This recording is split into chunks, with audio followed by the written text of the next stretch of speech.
다음 말씀이 중요한데요. 인간의 마음에 놓여있는 영적 소경 상태는 깊어 보인다. 신성한 일을 다루고 있는 사람들이 있는데 괘씸하지 않았다. 그런 모든 사람들은 진리의 지식을 가지고 있는 사람들뿐만 아니라 진리를 실천하고 여호와께서 이같이 말씀하시되 라는 순종할 만큼 성경을 충분히 존중하는 사람들로 대체되어야 한다.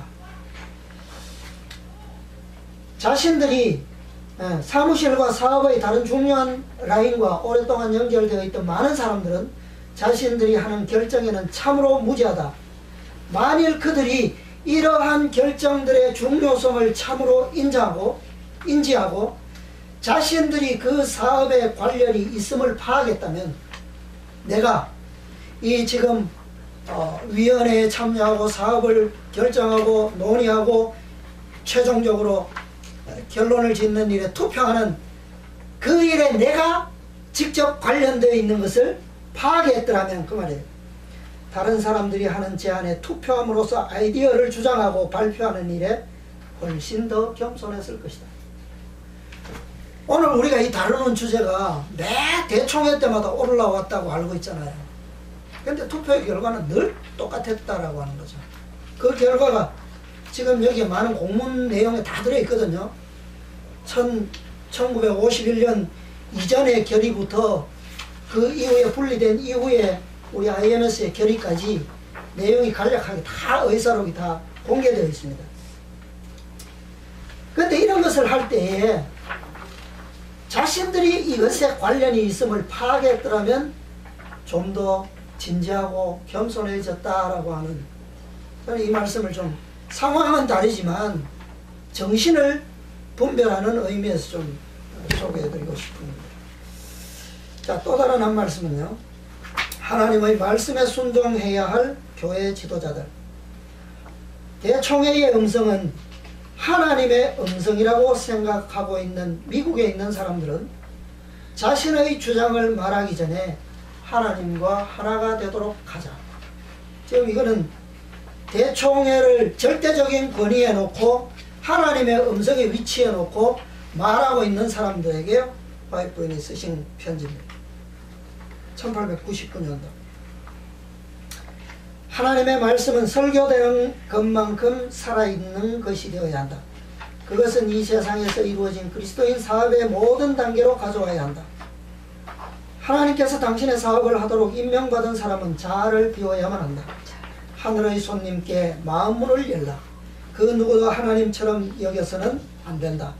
하나님의 선하심에 더 가까이 나아감으로써 하나님께 봉사하는 일에 가까이 나아간 자들이 헌신하고 정결해지고 정화될 때 그들은 하나님의 권한을 말로 표현하고 존중받을 수 있다.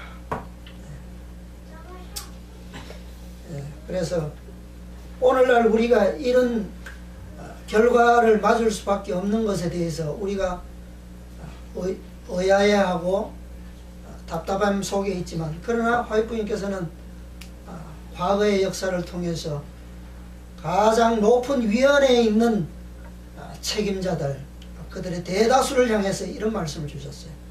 이것은 그들 역시도 절대 무류의 이 선택, 결정, 그런 것에 있지는 않다라고 하는 증거가 됩니다. 그래서 아마 이러한 암흑의 길을 빠져나가면 우리는 하나님께서 보여주시는 섭리를 알게 되겠지만, 지금은 우리가 말씀을 통해서 믿음으로 인내하고 버티는 그런 힘든 시간이 아닌가 생각이 됩니다. 제가 오늘 이 나눠드렸는데요, 편지를. 이 편지는 사실은 여러분들 전에 보셨지만 이 대총회에서 썼던 이 내용에 다 들어있습니다. 들어있고 이번에 상당히 많은 관련된 자료들을 우리 수인자매가 번역을 해줬는데요. 참 이럴 때는 이 번역을 할 수 있는 사람이 참 마음 놓고 부탁할 수 있는 가까이에 있어서 얼마나 감사한지 모릅니다. 예. 제가 이렇게 혹시 빠진 게 있나 싶어서 부탁을 했었지만 제가 검토해 보니까 다 말씀에 이미 다 나와 있는 내용이었습니다. 그래서 우리는 사실 이 책이 아니었으면 우리는 이 내용에 대해서 더 자세하게 더 신뢰에 접근하지 못했었을 거라고 저는 믿어요. 왜냐하면 물론 단순한 제시된 이 두 문장만 가지고도 지금까지 그것을 성경적으로 다른 예언의 신을 통해서 목사님께서는 해석을 해왔고 계속 영감의 말씀에 대한 우리의 신뢰도를 계속 높여왔지만 그러나 이것이 더 확실하게 해줬다고 하는 거죠. 근데 이것이 대총회가 하도 큰 소리를 쳤기 때문에 자신 있는 소리를 여러 번 했기 때문에 혹시 저는 이 외에 이것이 이제 내용들이 중간중간에 빠져서 인용이 되었거든요. 우리가 최초로 주장했던 재림신도의 가정과 가래 뽑은 기별 2권의 말씀은 정말 두 문장에 불과합니다. 그 외에는 없거든요. 근데 그것이 더 확대된 말씀이 이 책에 있습니다. 이 책에. 그 다음에 이것보다 더 확실한 책이 이거예요. 네, 들어있어요. 그래서 대부분의 전부 다 번역했지만 제가 하나만 나눠드린 것은 다른 부분은 전문이 여기 있는 것을 제가 확인했습니다. 그래서 그것은 여러분들께서 다시 확인하시면 되기 때문에 오늘 하나만 활용하기로 했고요. 제가 그 전에 구역에 있는 그 역사를 한 부분을 좀 소개해드리고 이 말씀을 다루고자 합니다. 열왕기상 13장에 있는 말씀인데요. 열왕기상 13장 전체의 말씀은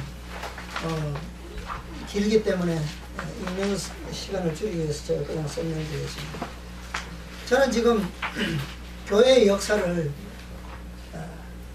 역사의 반복, 그것을 아주 확대된 긴 시점으로서의 역사의 반복, 그 다음에 그 긴 시간 안에서 또 반복 이런 것을 다양한 지금 생각을 하면서 성경을 계속 보고 있습니다. 그것은 우리 에스겔 선지자가 환상을 통해서 본 것처럼 하나님의 보좌의 바퀴는 어떻게 되어 있습니까? 어떻게 움직이도록 되어 있습니까? 바퀴 속에 또 다른 바퀴가 있어서 마음 먹는 대로 원하시는 대로 움직이도록 되어 있거든요. 그래서 바퀴 속에 바퀴가 있다라고 하는 것은 큰 둘레 속에 또 작은 회전할 수 있는 바퀴가 있다라고 하는 거거든요. 그래서 역사의 반복이라고 하는 것, 하나님의 사업에 우리가 미래를 볼 수 있는 방법은 과거를 아까 우리 목사님께서 말씀하신 것처럼 과거를 돌아보는 것밖에 없습니다. 그것에서 우리는 안전을 찾고 토대를 찾는다고 하는 거죠.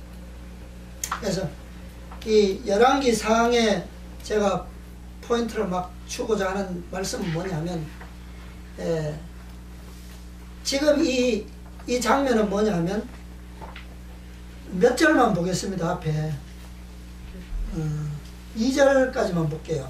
1절 2절. 때에 하나님의 사람이 여호와의 말씀으로 인하여 유다에서부터 베델에 이르니 마침 여로보암이 단 곁에 서서 분향하는지라.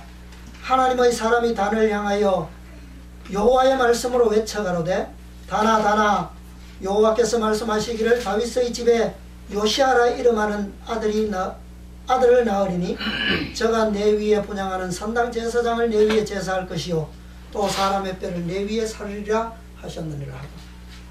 이 장면은 뭐냐면요, 솔로몬이 죽으면서 그 아들 르호보암과 그 다음에 여로보암을 통해서 나라가 분열되는 직후에 여로보암이 북이스라엘을 차지했죠. 열지파를 차지했을 때 여로보암이 이스라엘 백성들로 하여금 유다에 가서 예배하지 못하도록 하기 위해서 베델과 단에다가 금송아지를 세우고 예배하도록 한 첫 번째 지금 이 우상을 세운 그 제단에 준공식을 하는 장면입니다. 그 장면에 누가 왔느냐 하면 유다로부터 하나님의 사람이 왔어요. 선지자가 와서 지금 이 예언을 하고 있는 겁니다. 그 예언의 핵심이 뭐냐면 다나 지금 여로보암이 첫 분향을 하려고 하는데 여로보암에게 얘기하는 것이 아니라 뭘 향해서 합니까? 단을 향해서 하거든요. 하면서 다윗의 집에 누가요? 요시아라 하는 아들이 날 것이니. 그래서 요시아의 개혁을 통해서 남유다와 전혀 상관없는 북이스라엘까지 지금 개혁할 것을 예언하고 있는 겁니다. 그래서 근데 이 예언을 가져둔 유다 사람이 뒤에 가면 이 사업을 마치고 고향으로 돌아가면서 유다로 돌아가면서 자기 집까지 도착하지 못하고 어떻게 되느냐면 죽어버려요. 죽는 일이 벌어지는데 왜 죽는지 그 내용이 제가 말씀드리고자 합니다. 자, 이제 이 선언을 하니까 여로보암이 그 선언을 들으니까 좋습니까 안 좋습니까? 네, 엘리야가 마치 아합을 향해서 했던 선언처럼 그런 기분이겠죠. 그래서 뭐라고 했습니까? 저를 잡으라고 도망가지 못하게 했을 때 그의 손이 말라버렸어요. 그래서 너는 나를 위해서 기도해달라. 그래서 기도해서 손은 풀어졌습니다. 증거가 거기에서 많이 나타났어요. 제가 쏟아지리라 할 때 단에서 제가 쏟아졌죠. 손이 말랐다가 풀어졌죠. 이것은 분명히 뭐다? 하나님께로부터 온 증거라고 하는 거예요. 그것을 누가 봤습니까? 여로보암이 봤거든요. 그래서 여로보암이 이제 당신은 내 집으로 가서 나와 함께 먹자고 쉬었다 가라고 내가 많은 상을 줄 테니까 선물을 줄 테니까 가자고 했을 때 이 하나님의 사람이 이 여로보암에게 뭐라 했냐면 당신의 집 절반으로 내게 준다 할지라도 나는 함께 가지 않겠습니다. 먹지도 않고 마시지도 않겠다. 왜? 누구의 명령이 있었기 때문에? 하나님께서 명령하셨기 때문에 나는 갈 수 없습니다 그랬어요. 근데 그렇게 거절하고 돌아갔습니다. 다른 길로, 오던 길로 가지 말고 다른 길로 가라 했기 때문에 다른 길로 가고 있었어요. 가는데 가서 가다가 좀 쉬었어요. 유다 땅에서 베델까지 오는데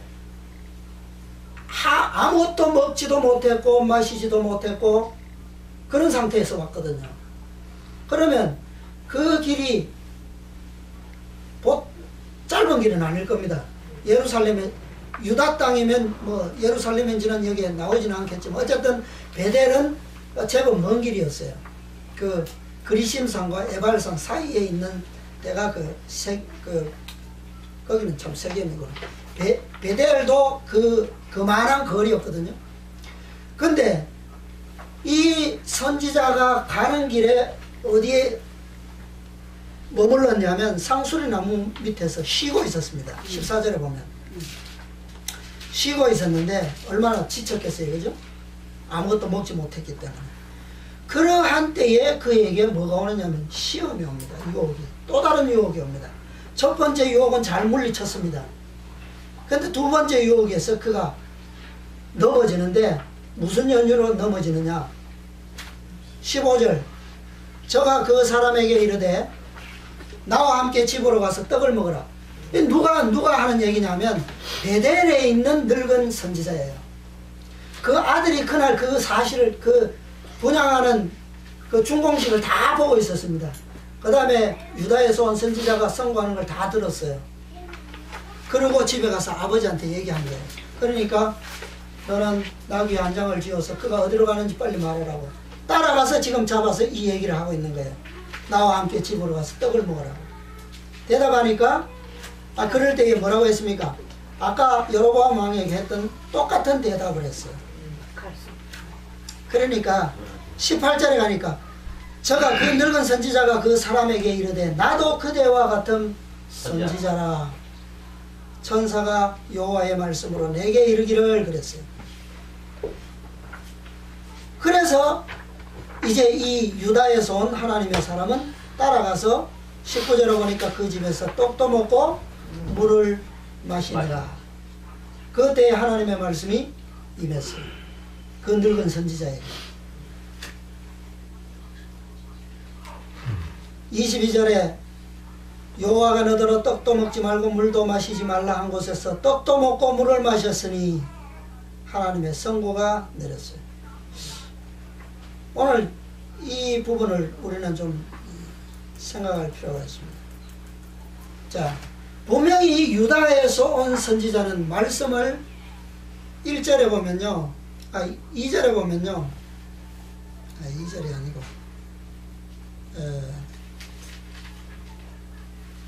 9절입니다. 9절에 보면 대답할 때 이랬습니다. 이는 곧 누구의 말씀이? 여호와의 말씀이 내게 명하여 이르시기를 이렇게 해서 집으로 가라 그랬거든요. 근데 아까 그 밑에 늙은 선지자가 말할 때는 뭐라고 했습니까? 그대와 같은 선지자라.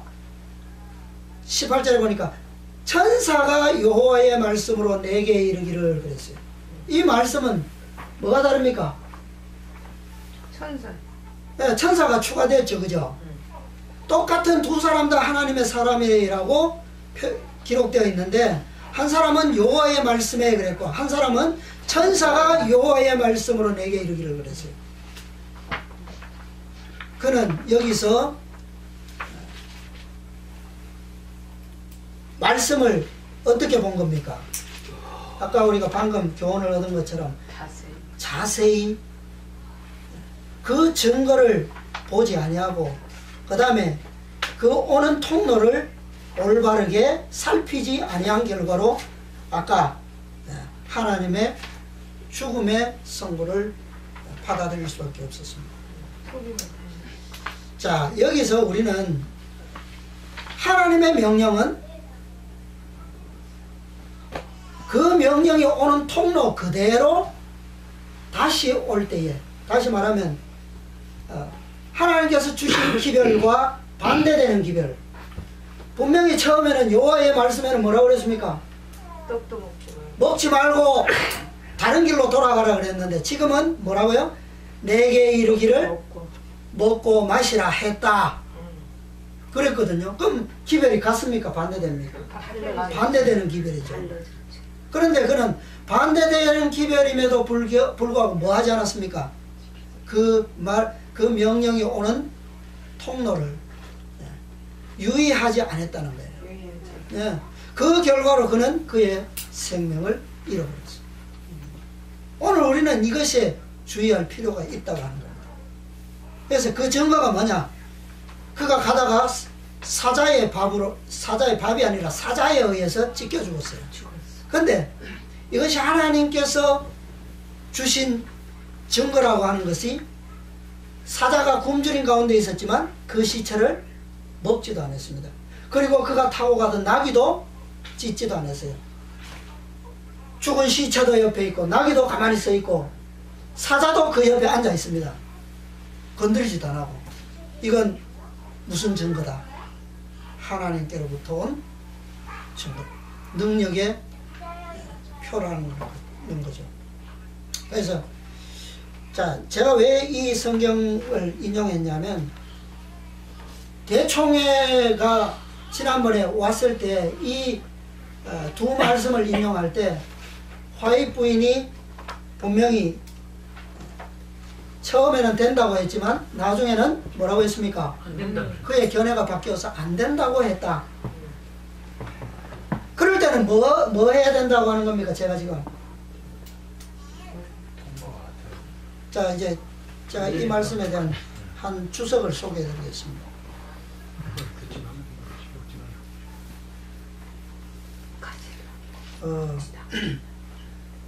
주석 왕상 열왕기상 13장 11절로 19절에 있는 주석입니다. 하나님만이 자신의 명령을 취소하실 수가 있음. 그 하나님의 사람은 두려움 없이 책망의 기별을 전하였다. 그의 사명은 잘 이행했습니다. 그는 왕의 거짓된 예배 제도를 주저함 없이 공개적으로 책망하였다. 그리고 그는 비록 여로보암이 상을 주겠다고 약속했지만 여로보암의 초청을 거절하였다. 그러나 그는 하늘로부터 기별을 받았다고 주장하는 한 사람에게 설득당하였다.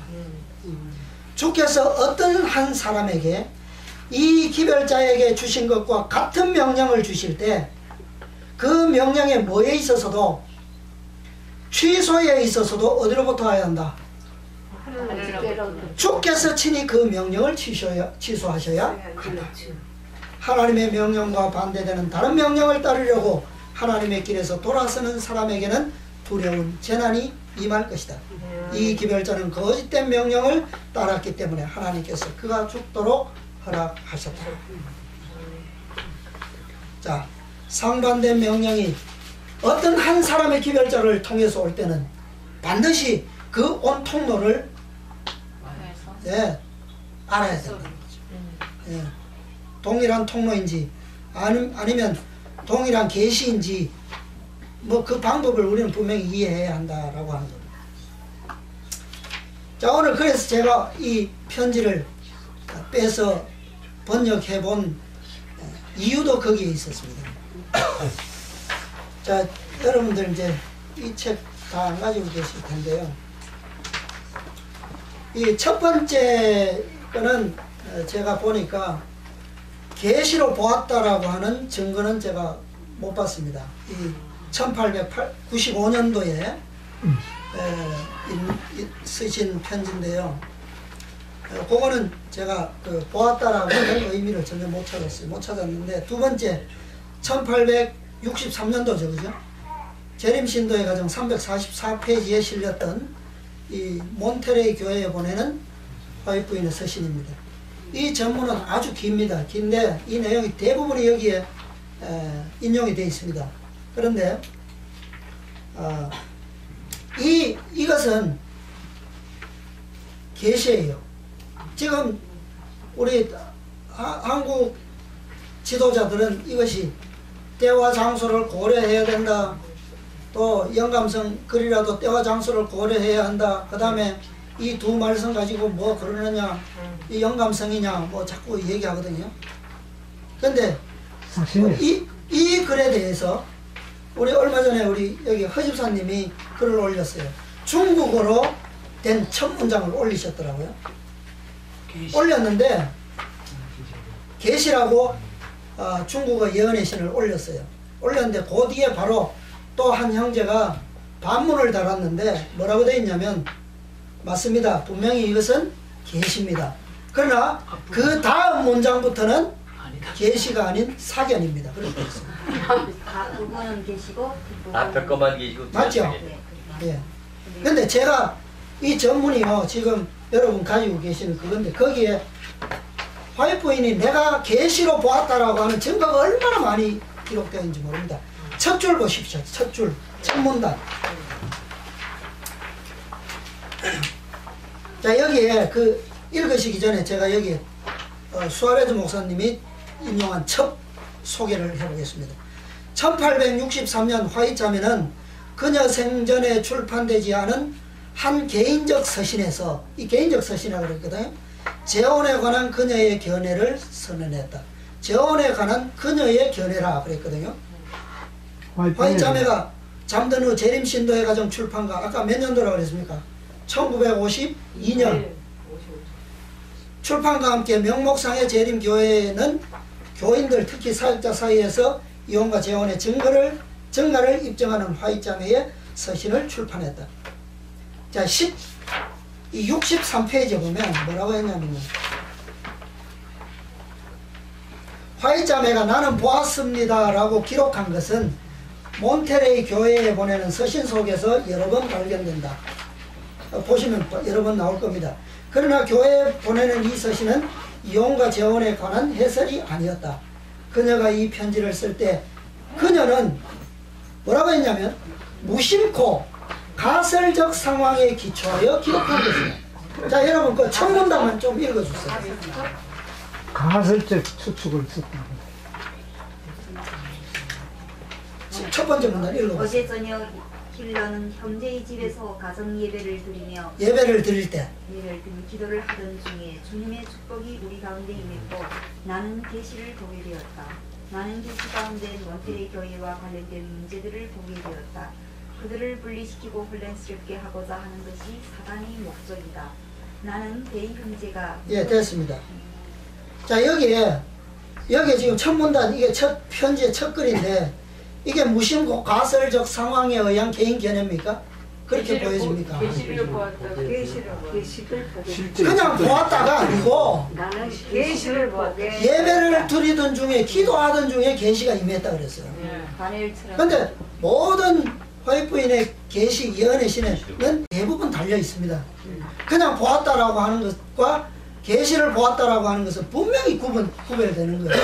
그냥 내 생각에 그렇게 보인다라고 하는 보았다가 아니라고 하는 거예요. 네. 예. 그래서 지금 오히려 여기서 주장하고 있는 이 편지의 전체적인 해석이 무심코 가설적 상황이라고 하는 것이에요. 화이트부인의 편지는 분명히 계시예요, 이것은. 그래서 자, 이 부분을 이제 하나씩 좀 그냥 읽으면 됩니다. 왜 제가 다 있지만 다시 읽기를 원하느냐면, 여기는 자기가 설명하고자 하는 그 이유에 맞춰서 뒤죽박죽 얼마나 어지럽게 해놨는지 모릅니다. 그래서 사실은 여기에 이제 빠진 내용이 조금은 있어요. 있는데 여기에 빠진 내용은 사실은 우리가 지금 다루고 와서 하는 내용과는 크게 도움이 안 되는 문장들입니다. 그렇기 때문에 빠져 있어요. 그러나 워낙 우리가 이 책을 보고 이해하기는 헷갈리도록 되어 있습니다. 그래서 이 전체를 한번 보았을 때 그 의미가 어떻게 통하는지 한번 보자고 하는 거죠. 예. 자, 이제 이 말씀이 길기 때문에 좀 문단을 나누어서 좀 여러분들께서 돌아가시면서 좀 읽으시면 좋겠습니다. 자, 어느 분이 먼저 좀 읽어주시기 바랍니다. 아까 읽었던 두 번째 문단부터요. 데이 형제가 존스다메의 사건에 지나친 관심을 나타내는 것을 보았다. 많은 이들의 시선이 그들을 지켜보고 있다. 엘버트 형제는 스스로를 잘 모르고 있었다. 그는 원래 하던 대로의 올바른 판단과 사리 분별에 따라 행동하지 않았다. 그는 너무 자기 자신의 판단을 신뢰하고 자신도 모르게 그가 살아가는 진리를 해치고 말았다. 나는 엘버트 형제를 위해 몇 해 전에 주어졌던 증언의 말씀을 보았다.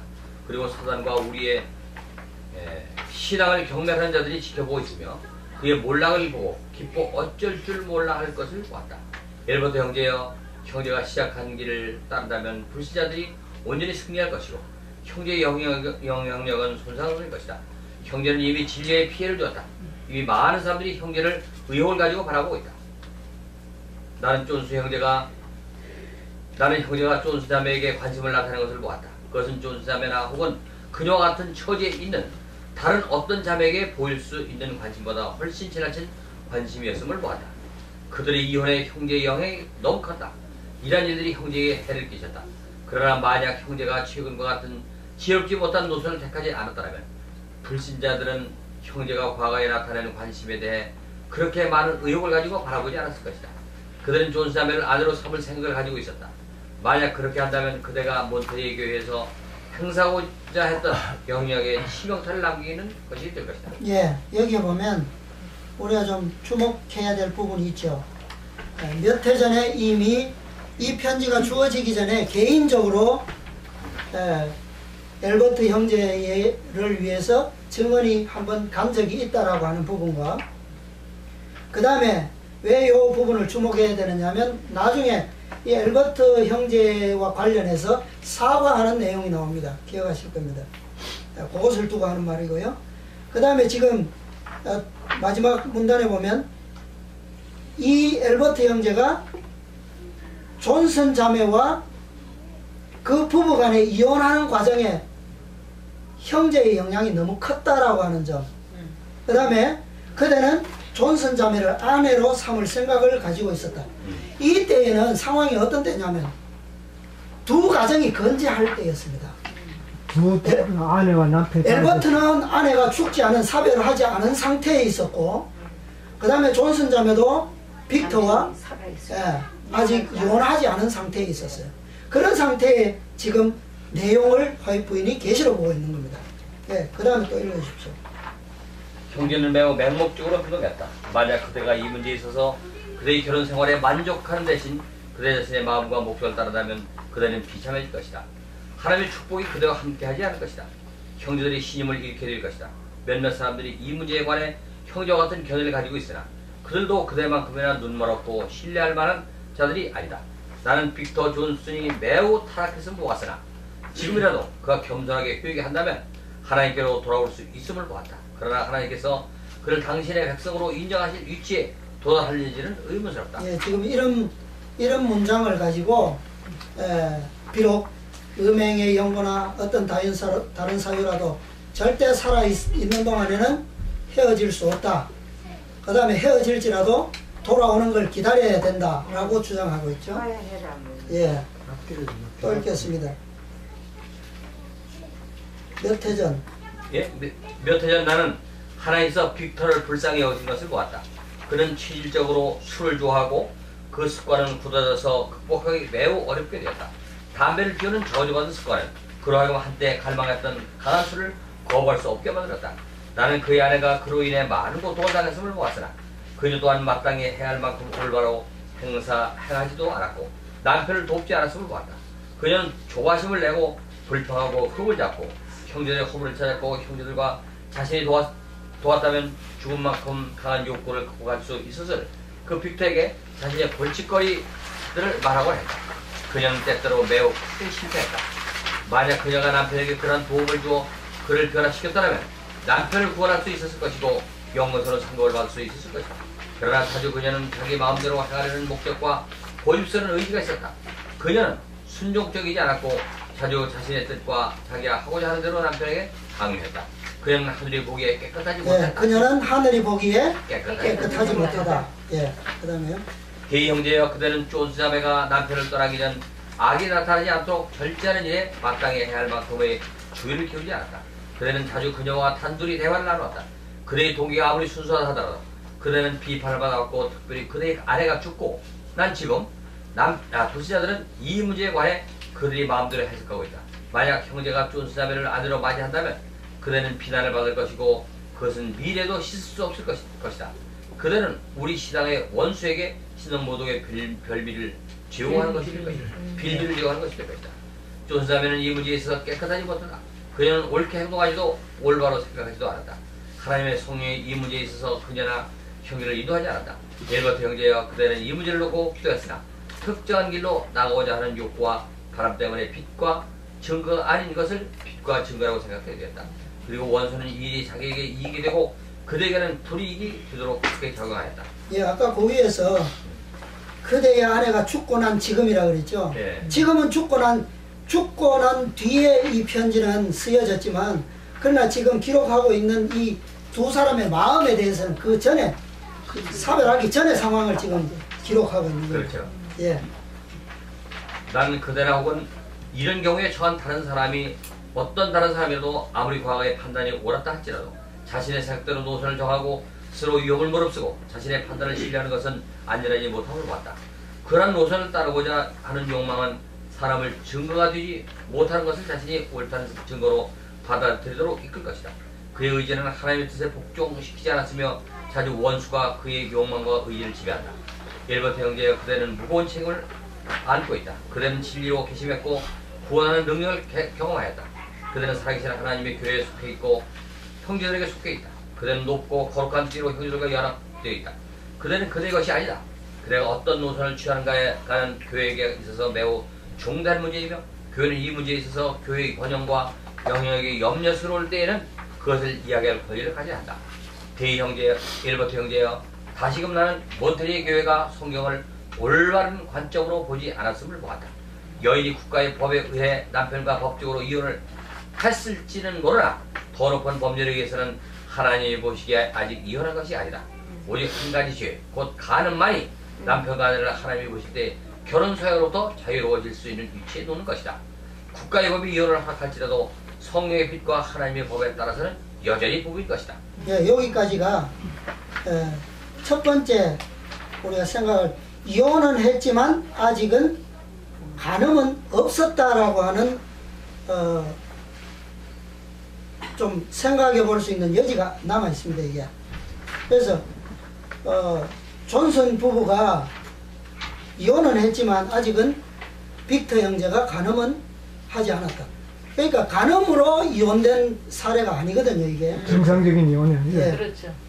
그 다음에 문장은 또 조금 반대의 의미로 우리가 보여지기도 하는데 나는 존슨 자매가 아직 다른 이거는 아까 그거는 엘버트 형제에게 주 관점에서 얘기한 것이고 네. 지금 이 문장은 존슨 자매 입장에서 쓴 거거든요. 네. 아직 다른 남자와 결혼할 권리가 없음을 보았다. 그러나 만약 그녀나 혹은 어떤 다른 여인이라도 남편이 가늠한 것이 사유가 되어 법적으로 이혼을 하게 된다면 그녀가 선택하는 사람과 결혼할 수 있을 것이다. 그래서 요 앞에 있는 문단하고 좀 순서가 뒤바뀐 그런 여지가 있는데 정확하게는 뭐 이것을 통해서 우리가 판단할 수는 없습니다. 그 다음 문장이 이제 우리가 좀 생각해 볼 문장이 또 있죠. 존슨 자매는 금방 결혼할 수 있을 것이다 해놓고 예, 존슨 자매는 다시 결혼할 수 없음을 없다. 보았다. 예. 그리고 이 문제는 다른 빛으로 제시되었다. 예, 여기서는 이제 상황이 완전히 바뀝니다. 바뀌는 이유가 뭐냐면 지금까지는 결혼할 수 있는 조건이었는데 만약에 있다 할지라도 근데 여기는 이제 우리가 요 문제를 이해할 때 대총회가 인용한 때와 장소에 대한 고려가 필요한 문장입니다. 지금 우리 예언의 신에 있는 거 이게 뭐냐면 그 상황을 고려한다고 하는 것은 여기 나오죠. 두 번째 존슨 자매에게 한 거. 존슨 자매는 결혼할 권리가 아직은 없다. 그러나 만약 그녀나 혹은 다른 여인이라도 조건만 되면 예, 할 수 있다. 가능하다. 이건 원칙적인 설명이에요. 그다음에 그래서 상황을 고려해야 된다라고 하는 것은 존슨 자매에게만 고려하라는 겁니다. 예. 원칙적으로 된다는 거. 예. 그러니까 다른 그런데 어떤 이미- 여인이라도 이미 이 사람들 그 다음에 이제 읽게 될 문장은 존슨 자매는 다시 결혼할 수 없음을 보았다에 대한 관련된 새로운 빛입니다. 예, 그 계속 이유. 있습니다. 그리고 이 문제는 다른 빛으로 제시되었다. 만약 어떤 어려움이 없어서 엘버트 형제가 국가의 법에 따라 그녀와 결혼하고 하나님의 법을 범하지 않는다 하더라도 결혼하는 것이 현대 진리에 해를 끼치는 일이 된다면 그는 그렇게 하지 말아야 한다.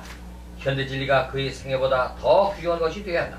만약 결혼함으로 하나님의 사업에 하나의 얼룩이라도 남게 된다면 그는 아내를 너무 비싼 값을 치고 얻게 되는 것이며 그는 행복할 수 없을 것인데 하나님의 축복이 그와 함께 하시지 예, 않을 이것을 두고 이 문장을 두고 이 현대 진리의 대의 여기서는 현대 진리의 대의라 그랬거든요. 예, 대의에 어긋난다면 할 수 없다. 그 대의가 여기 설명이 뭐라 되어 있냐면 앞으로 이것이 이제 재혼을 할 수 없다라고 하는 이 법이 앞으로 대의가 된다. 현대 진리의 대의가 된다는 거예요. 지금 돼야 되는데 지금이 아니고 미래적으로 설명하고 있습니다. 근데 여기 보면 분명히 말했거든요.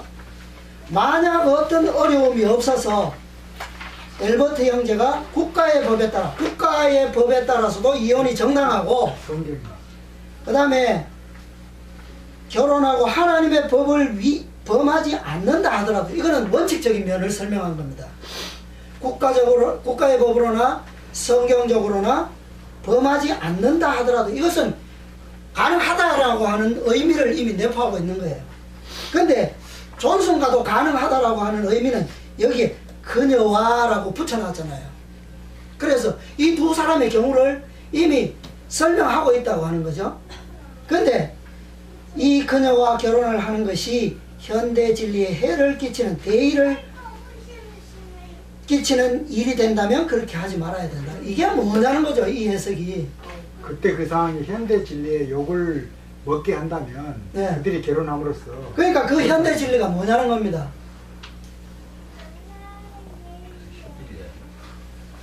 그러니까 이 사별 외에는 무제한 측의 재혼도 불가하다라고 하는 것이 현대 진리라고 여기서 설명하고 있거든요. 아니죠. 나중에 현대 진리 아니, 교회가 이 대총회가 지금 이 책에 그렇게 돼 있다 이 말이에요. 예.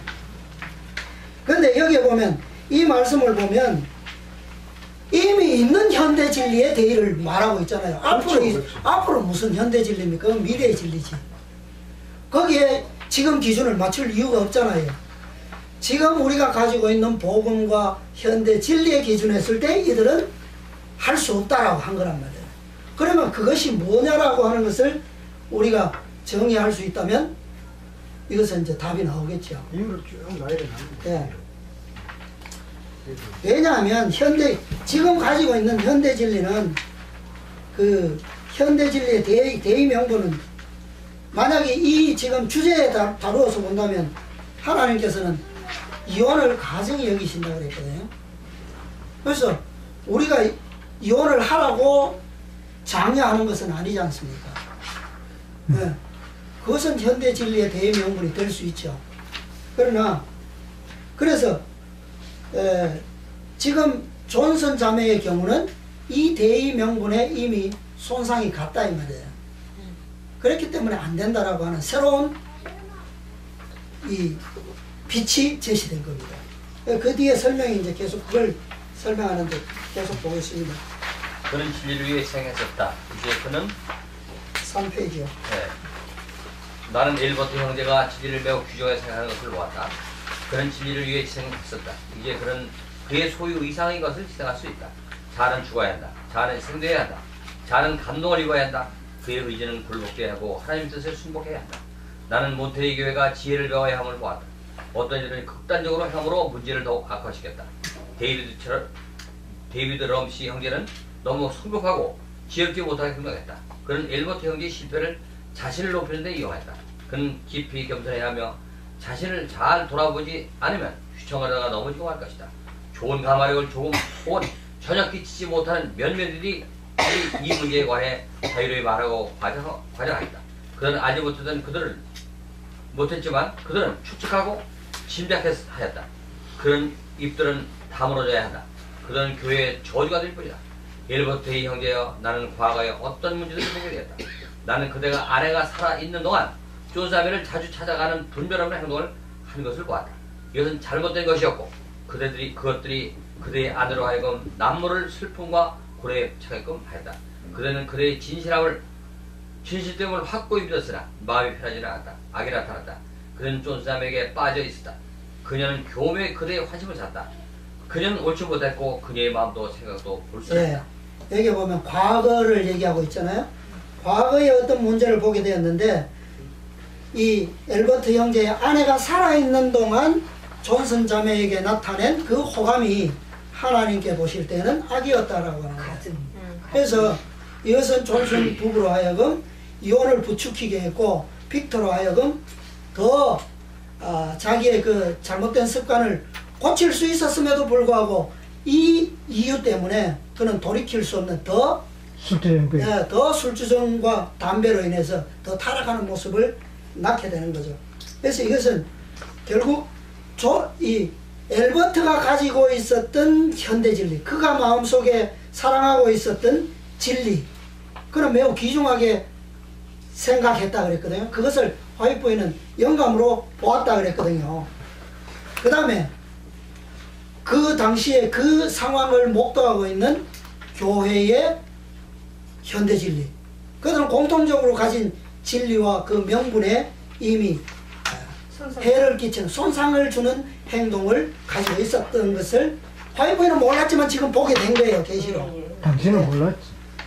계속 읽겠습니다. 가족관계에는 결코 넘지 말아야 할 신성한 원이 있다. 어느 누구도 그 거룩한 원 안을 침범할 권리가 없다. 그는 존슨 자매의 사건에 지나친 관심을 보이며 지엽지 못하게 행동했다. 그는 결코 침범하지 말아야 할 존슨 자매의 가족을 두르고 있는 신성한 원을 넘어섰다. 그대는 그대 가정의 원 안에만 거해 했었다. 그대가 나타낸 동정과 관심이 그대 자신을 다치게 할 것이다. 존슨 자매는 그대의 동정을 받을 권리가 없다. 그녀는 자신의 가족 문제들을 그대에게 가져가므로 그대보다 더 큰 잘못을 저질렀다. 그대는 그녀를 너무 많이 신뢰했다. 그대는 그녀를 너무 과대평가했다. 그녀는 그대가 생각하는 만큼 그래서인적 품위를 소유하지 않았다. 여러 달 동안 그녀의 마음은 잘못된 방향으로 향하고 있었다. 사단은 그녀의 마음과 생각을 오염시켰고 그녀는 그대에게 큰 영향을 미쳤다. 엘버트 형제여, 그대는 그대가 하는 일을 알지 못했다. 그대가 미래의 번영과 영생의 유익을 생각하면 이제는 각성해야 한다. 지난 몇 달 동안 존슨 자매와 나눴던 대화는 하나님을 불쾌하게 했으며 그대 둘 모두를 해쳤다. 나는 사단이 이 문제를 자기에게 이롭도록 경영한 것을 보았다. 사단은 자기의 성공하는 것을 보고 축하하고 있었다. 나는 그대가 매우 깊이 빠져있는 것을 보았다. 존슨 자매로부터 벗어나기 위한 확고한 노력을 해야 할 것을 보았다. 칼 러스먼 형제는 문제들을 올바로 판단하지 못했다. 그는 확실한 증거 없이는 당연시하지 말아야 할 문제들을 당연시하고 충분한 근거 없이 자기 생각대로 문제들을 정립시켰다. 얼마 동안 존스 자매의 애정은 남편에게서 떠나 다른 남자에게 향했다. 엘버트 형제는 그녀가 자신의 아이들에게 좋은 어머니가 될 것이라고 생각했다. 그는 틀렸다. 그녀는 희망적인 길을 가진 여인이 아니다. 그녀는 어둡고 인내가 부족하며 조바심 넘치고 자녀들에게 자주 짜증을 내고 가정에서 채워야 할 자리를 채우지 못했다. 고통받는 양 때는 정감 넘치는 성품과 희망이 넘치고 쾌활하고 너그럽고 애정이 넘치는 성품을 가진 사람이 필요하다. 존스 자매는 그대를 지나치게 사랑했고 그대는 지혜롭지 못하게 그녀에게 대한 호감을 나타내므로 그대의 한동안 영향을 잃어버릴 위치에 그대를 놓았다. 이제는 오직 겸손과 하나님께 대한 충성만이 그대가 잃어버린 신임을 다시 얻을 수 있는 방법이다. 그대가 하나님의 사회에 입힌 손상을 복구하는 데는 시간이 걸릴 것이다. 그대는 그대 자신에게도 큰 손상을 입혔다. 그대가 행한 잘못된 행동의 영향을 바로잡는 일은 시간이 걸릴 것이다. 나는 빅터가 그대에게 나쁜 감정을 가지는 것이 매우 당연한 이유를 보았다. 그대는 빅터가 고통스러워할 말과 행동을 최근에 많이 했다. 그대는 빅터를 끌어내리기 위해 한 말과 행동들을 만회해야 한다. 그대는 할 수 있는 한 빅터의 일을 바로잡아 그대의 옷이 빅터의 피로 깨끗게 되도록 해야 한다. 엘버트 형제는 그대는 그대의 형제들을 불쾌하게 했다. 이것은 하늘이 보시기에 죄이다. 그들은 하나님의 사업을 위해 열심히 했다. 그대는 그들의 두려움을 위축시켰다. 그대의 판단은 왜곡되었고 그들은 그대 때문에 고통을 당해야 한다.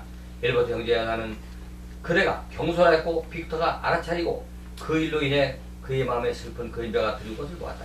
그들은 존스 자매와의 교제에 호감을 나타내므로 불신자들이 그것을 알아차리고 비판하게 하였다. 이러한 일들이 그대의 영향을 실축시켰다. 그대가 한 것처럼 두 가정이 너무 친밀한 관계를 하는 것은 안전하지 못하다.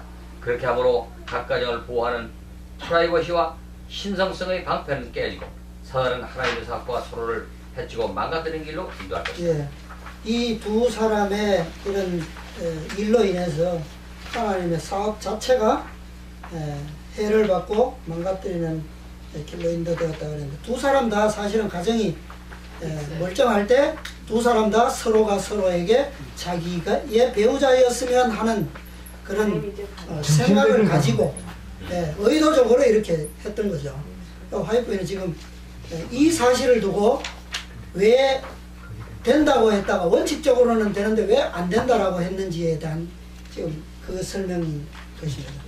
자, 그 다음에 나오는 거는 또 계속 보겠습니다. 엘버트 형제와 나는 교회와 말하기를 좋아하는 자들로부터 그들을 보호하기 위해 노력해왔다. 그들을 보호하기 위한 나의 노력이 도가 지나치지 않았기를 바란다. 나는 내가 그러했을까봐 두렵다. 나는 내가 취했던 행동이 어떤 사람들로 하여금 나의 계시의 진실성을 의심하고 내가 편파적이라고 생각하도록 할까봐 두렵다. 나는 많은 일이 그들을 질투하는 것을 보았고 내가 취했던 행동에 대해 사과한다. 그러나 그대에게 분명히 말하노니 더 이상 그대에게 후회롭지 않을 것이다.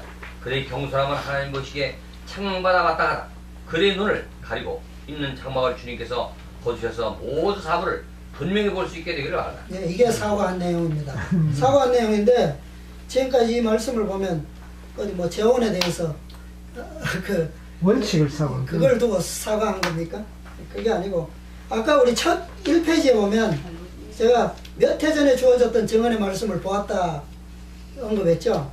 네, 그 정언에서 화이트 부인이 지금 사과한 그 다음 문장에 보면 그랬잖아요. 그러나 그대에게 분명히 말하노니 더 이상 그대에게 호의롭지 않을 것이다. 지금까지는 엘버트 형제에 대해서 몬테레이 교인들 앞에서 호의를 보여왔다, 변호했다라는 말이에요. 화이트 부인이 그 마음의 진실을 모른 채. 예. 그래서 그 존슨 자매는 처음부터 어느 정도 알았기 때문에 그의 마음이 옳지 못하다라고 하는 것을 알고 계셨어요. 근데 엘버트는 그렇지 않았거든요. 근데 지금 여기서 계시를 통해서 엘버트의 마음도 역시 그랬다라고 하는 것을 지금 말씀하면서 내가 교회에 당신에 대해서 잘못 나타낸 것에 대해서 사과한다라고 하는 그런 겁니다. 이것은 개인적인 사과라기보다는 공중적인 사과죠. 그 다음에요. 그녀는 존스 자매에게 빠져 있었다. 그녀를 훨씬 더 높이 평가하고 있었다. 그녀는 어려움 가운데서 하나님께서 그녀의 짐을 대신 져주시도록 하지 않았다. 그녀는 인간의 도움을 얻고자 했으나 그러지 못했다. 그녀는 헌신적이지도 거룩하지도 않은 여인이다. 그녀는 겸손과 신앙심과 인내가 부족하며 그들의 자녀에게 올바른 신앙적 영향을 행사하지도 못할 것이고 불리한 상황에 처했을 때 침착함을 가지고 자녀를 돌보지도 못할 것이다. 그녀는 쉽게 조바심을 어두운 면만 보고 무지거리로 삼는다. 그러나 그러한 어려움들이 그녀를 하나님께로 인도했더라면, 그녀의 문제점들을 그리스도인의 정신으로 견뎌냈더라면 그녀의 남편을 구원할 영향을 미쳤을 것이다. 그녀는 빅터가 자신을 신뢰하지 못하고 휘청거리며 약점을 이겨내지 못할 때 그를 너무 심하게 책망했다. 그녀는 조바심을 내고 그를 여러 가지 이유로 비난했다. 나는 계시 가운데서 빅터를 극도로 실망시키는 많은 여기 대화를 계십니까 아닙니까 전체가? 네. 지금 여기 나오고 계시 있잖아요. 가운데. 나는 계시 가운데서 빅터를 대화까지 다 들었다 그랬거든요. 극도로 실망시키는 많은 대화들을 들을 수 있었다. 엘버트 형제가 이 편지를 쓰면서 나는 그대가 그토록 눈멀고 기만당했음을 보고 놀랐다. 열해 동안 빅터는 그대가 자신의 아내와의 교제를 즐기는 것을 알아차리고 있었다. 그리고 그것이 그를 절망시키고 옛 습관이 되살아나도록 하는 영향을 미쳤다. 하나님의 눈은 이 모든 것을 보고 계시다. 그분은 모든 것을 아시고 모든 말과 행동을 아시며 그대가 사단이 놓은 덫으로부터 풀려나기 위해서는 올바르고 철저한 노력을 해야 한다. 엘버트 형제야, 하나님께서는 그대가 교회의 기둥이 되고 연약한 자들의 힘이 되도록 계획하셨다. 처음부터 사단은 그대를 넘어뜨릴 것이라고 장담했다. 그는 그들이 개심하지 않는 생애를 통해 도를 넘도록 했고 그대가 이 죄를 보고 고치고자 하면서 하나님의 품성을 형성하게 되었다. 모든 틀림없는 개심의 노력의 증거를 보았다. 진리가 그대에게 작용했고 만약 그대가 진리를 딴다면 완전히 정복자가 될 것을 사단은 알고 있다. 그대로 하여금 짓게 한 죄들이 자기에게 돌아올 것을 알고 있다. 그는 그대를 잃기를 원치 않는다. 그는 끊임없이 그대를 넘어뜨리고자 각종 방법을 동원해 일하고 있으며 그대의 죄들이 마침내 그대에게 돌아가도록 하고자 한다. 만일 그대가 옳은 길을 따르다면 하나님께서 그대를 도우실 것이다. 하지만 그대는 하나님의 신실한 자녀들 중 몇 명을 깊이 슬프게 했고 천사들은 깊은 배려심을 가지고 그대를 바라보며 그대의 마음이 지금 흐르는 방향과 다른 방향으로 향하도록 바꾸고자 했다. 나는 다른 이들의 길에 걸림돌이 될 빌미를 제공한 모든 것을 치운 것이 그대의 의무임을 보았다. 지금 그리고 영원히 쫀순자매로부터 벗어나라. 그대의 애정이 잠시라도 그녀에게 머물지 않도록 하라. 하나님께서 보시기에 그것은 정당하지 못하다. 나는 빅터 존슨이 그의 아내를 진정으로 사랑했음을 보았다. 그녀는 지상의 어떤 남자보다 그녀를 사랑했다. 이혼 절차가 진행 중에 있을 때 그의 감정은 매우 격해 있었다. 그는 아내에게 사안을 조금 미뤄줄 것을 애원했다. 그는 변화될 것을 약속했다. 더 이상 그녀를 괴롭히지 않고 떠나 결심할 것을 약속했다. 그녀는 그가 변화될 것이라는 아주 작은 희망이라도 간절히 붙잡아야 했다. 그리고 그녀가 조금은 더 고통을 겪더라도 그에게 한 번의 기회를 더 주었어야 했다. 여전히 이혼을 진행시킨 것은 잘못된 것이었다. 비록 이 일에 관심을 가진 사람들이 최선의 길을 따르고 있다고 생각했으나 그들은 예수님께서 보여주신 불쌍히 여기는 사랑을 빅터에게 행사하지 않았다. 그들은 다른 이들을 헤아림으로 너희가 헤아림을 받을 것이라는 사실을 생각했어야 했다. 네, 감사합니다. 그래서 이 내용을 보면 당사자들뿐만 아니라 그를 바라보는 주변의 교인들까지도 사실은 하나님의 성경적인 올바른 관점을 보지 못했고 그 관점에 따라서 이들을 주변에서 옳게 처신하지 못했다라고 하는 내용이 전체적으로 나타나고 있습니다. 그래서 존슨이 이 엘버트에게 하는 그런 관심을 빅터에게 행사했더라면 빅터는 돌아올 수 있었다라는 겁니다.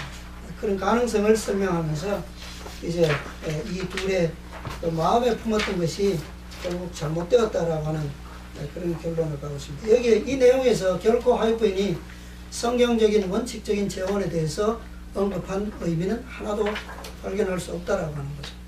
그래서 그리고 마지막 장면에 그 기다렸더라면 돌아왔을 것이다. 그러므로 홀로 있어야 된다. 이제 이렇게 이제 그렇게 해석을 붙여가지고 화해. 지금 존슨 자매는 다시 결혼할 수 없음을 보았다. 이걸 주장했거든요. 이걸 이제 계속 주장하면서 그러는데 이것은 지금까지 설명한 것처럼 그런 내용이지. 피할 수 없는 조건이잖아요. 그것은 원칙적인 문제에서 거기에 의해서 할 수 없다라는 게 아니죠. 현대 진리에 다른 이유로 하여금 할 수 없다라는 거. 그게 그 다음 줄에 나옵니다. 2페이지 맨 밑에 존슨 자매는 다시 결혼할 수 없음을 보았다. 그리고 이 문제는 다른 빛으로 제시되었다. 만약 어떤 어려움이 없어서 그랬어요. 그러니까 두 사람이 지금 재혼할 수 없는 이유는 다른 어려움이 있다라고 하는 거예요. 원칙적인 게 아니라. 예, 그 다른 어려움이 뭐냐? 현대 진리를 범하는 일이 이미 있었다는 거죠. 예. 그리고 이혼을 했어도 빅터와 존슨이 그렇게 이혼하게 된 것도 그 엘버트와 존슨 간의 그런 말하면은 그 불미스러운 일 때문에 이혼도 됐었고, 그런 모든 것이 그들에게 다시 이렇게 재혼할 수 없는 그런 이유들을 여기 쭉 나열해 놨잖아요. 설명이 너무나 이렇게 잘 되어 있거든요. 그 다음에 한 가지 부분만 해보겠습니다. 지금 이제 그 화이트 부인의 견해가 이제 그 말년에 가면서 견해가 바뀌었다라고 하는 근거로 이제 몇 가지 예언의 신을 편집글들을 이제 대거든요. 1885년, 1888년, 1892년, 그 다음에 1913년 몇 가지 지금 증언을 들어서 화이트 부인의 재혼에 관한 견해가 바뀌었다 그렇게 설명했는데, 이 책의 설명은 하나도 그 원칙적인 것과 적용되는 편집글이 하나도 아니었습니다. 그래서 지금요 목사님께서 인용한 이 책에도 그 부분이 언급되어 있지만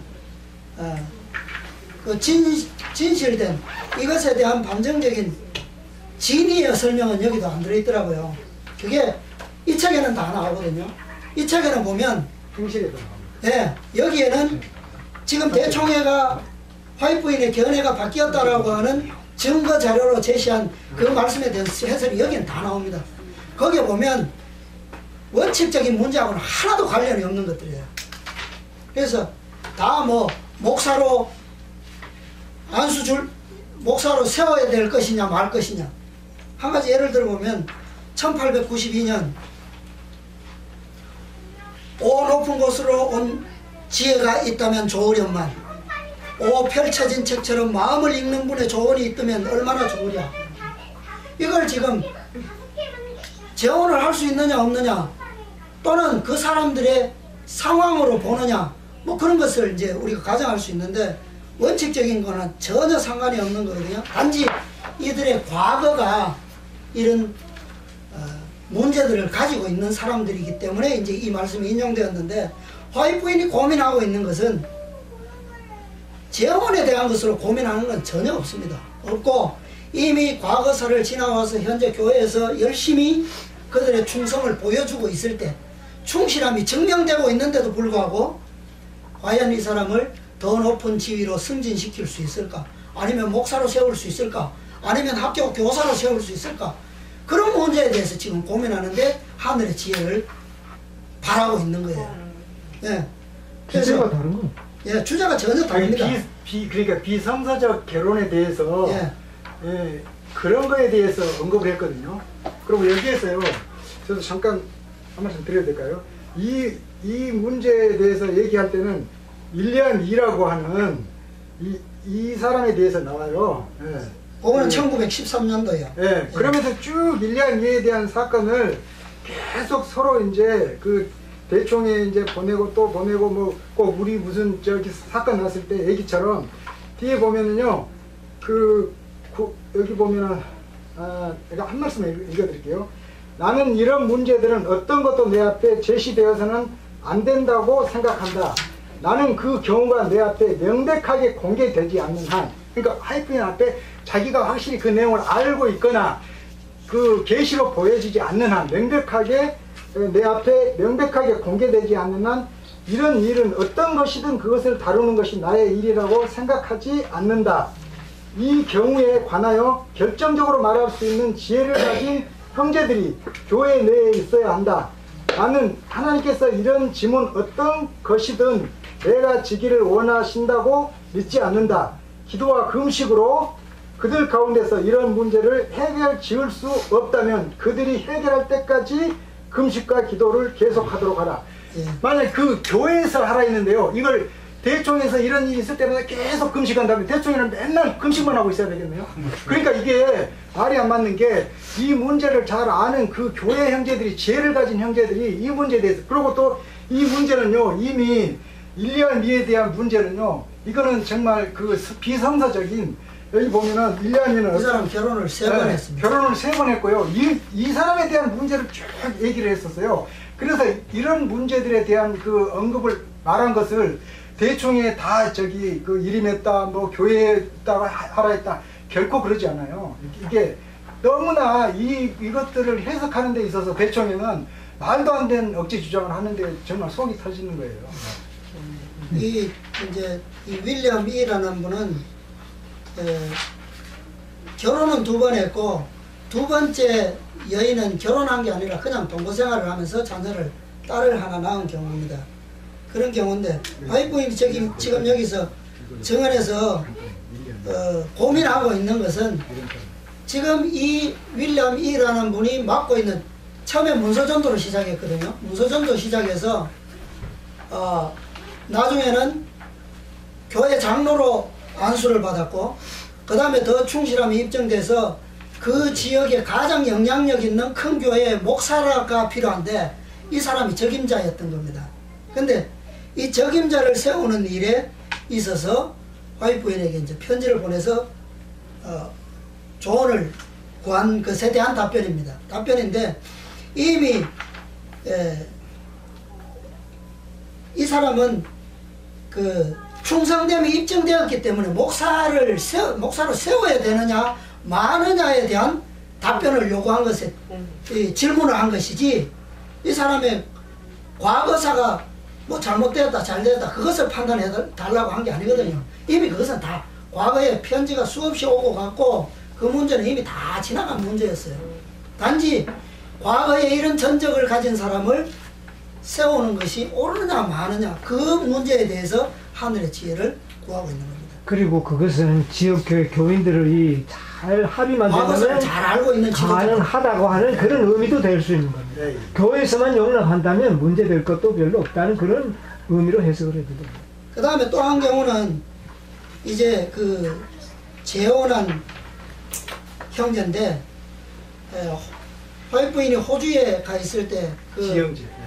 멜버른 학교를 열었는데, 그 학교에 아주 유능한 다재다능한 선생이 필요했는데, 자기가 알고 있는 사람 중에 딱 이 지형제라고 하는 사람이 그 자리에 적합한 사람이었어요. 근데 교회가 이 사람을 선택해서 보내주면 좋겠는데, 그 문제 때문에 와이프인도 고민하고 있는 거예요. 그래서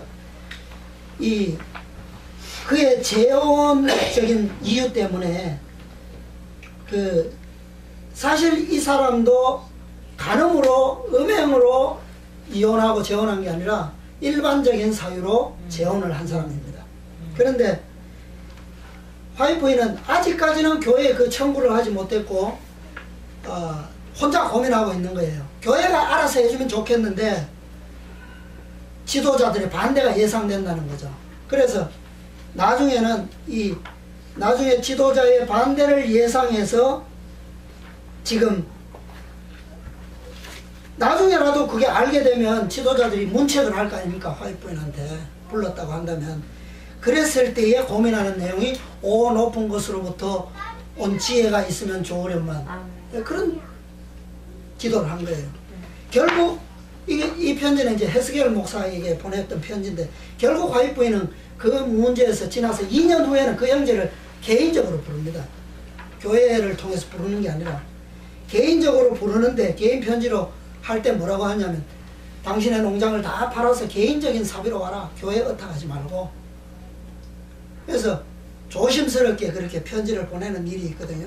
그래서 어떤 과거에 이미 지난 문제에 대해서 화이트 부인은 이 문제를 가지고 뭐 나한테 묻지 말아라 뭐 그런 거 한 의미는 없다라는 거예요.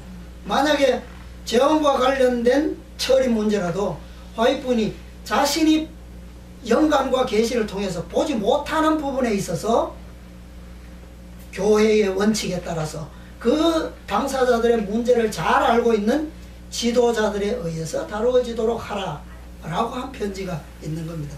그래서 1863년에 이것은 계시를 통해서 원칙적인 문제가 화이트보이는 분명했어요. 그 다음에 그 빛이 발전된다라고 하는 설명으로 육식 문제를 들고 나왔잖아요. 근데 화이트보이는 1863년도에 이 육식에 대한 건강기별을 최초로 계시를 통해서 받았죠. 근데 그 계시를 받은 이후로는 화이트보이는 완전히 육식을 끊었고 이식을 그때로부터 끝날 때까지 했고 한 번도 돌아선 적이 없다고 그랬거든요. 근데 그 육식 문제를 가지고 화이트보이는 그 조셉 베이츠입니까? 그 편지를 보낼 때 그랬거든요. 그 채식에 대한 문제는 당신들만 가지고 있으면 좋을 텐데 남들까지 해서 시험에 들게 하는 것은 좋지 않다. 그런 편지를 보낸 게 있거든요. 그걸 가지고 화이트보이는 처음에는 육식을 했지만 나중에는 견해가 바뀐 거다. 이 문제도 그렇게 바뀔 수 있다라고 했거든요. 근데 화이트보이는 건강계획에 대한 그 조셉 베이츠에게 보낸 편지는 건강기별에 대한 계시를 받기 5년 전에 보낸 편지였습니다. 그거는 진짜로 하나님의 영광과 이것이 오기 전에 그냥 자기의 견해로 하나님의 지시가 없는 한 그것을 남에게 강요할 수는 없다라고 하는 편지였거든요. 그러나 그가 계시를 받은 뒤로부터는 한 번도 자신이 그 길에 들어서서 변한 적이 없다라고 합니다. 이게 진리거든요. 건강개혁은 엘렌 G 화이트보이님께서 자신은 건강을 받고 난 뒤에 철저했지만 아직까지 이 문제에 대해서 아직까지 깨닫지 못하거나 상황이 완전한 그 건강개혁을 할 수 없는 그런 상황에 있는 사람들에게 했을 때의 말은 그게 또 다른 겁니다. 그것은 결코 이 법적인 문제와 어떤 우리 인간들의 상황에 맞춰서 말씀하신 그것과는 전혀 다른 성격의 문제입니다. 근데 그걸 여기다 갖다 붙이면은 안 되는 것이죠. 예. 그것은 전혀 주제가 다른 이야기라는 것을 우리가 이해해요. 견과류도 사 먹을 수 없는 그런 사람. 예, 그런 자들에게 그렇게 할 수가 없다는 거죠. 아직 이들에게 계란을 먹지 말라고 말해서는 안 된다. 이런 이야기들은 빛이 어두웠기 때문이 아니라 그 사람들의 형편이 그랬다는 것이죠. 그들이 지금 먹는 게 우유가 주식인데 우유를 먹지 말라 이렇게 말할 수 없었던 거예요. 그런 상황적인 것들을 괜히 마치 또 빛이 어두웠을 때는 그랬고 밝았을 때는 이랬다. 이게 아닙니다. 예, 어쨌든 비교될 수 없는 그런 비교를 해서 말씀을 부정하려고 하는 그런 의도를 그건 말씀을 왜곡시키는 것이죠. 그 외에도 그 대총에서 온 의사록 공문이나 이런 데 보면 화이트보이니 빛이 바뀌었다라고 하는 단계별 기별을 뭐 여러 군데 많이 인용해놨더라고요. 해놨는데 전체적으로 보지는 못했지만 저는 뭐 어쨌든 지금 나와 있는 책들만 보고도 충분히 의도가 전혀 오해되어 있다, 복해되어 있다라고 하는 것이 분명하고 그렇게 일단은 결론을 내렸습니다. 공감이 안 가더라고요.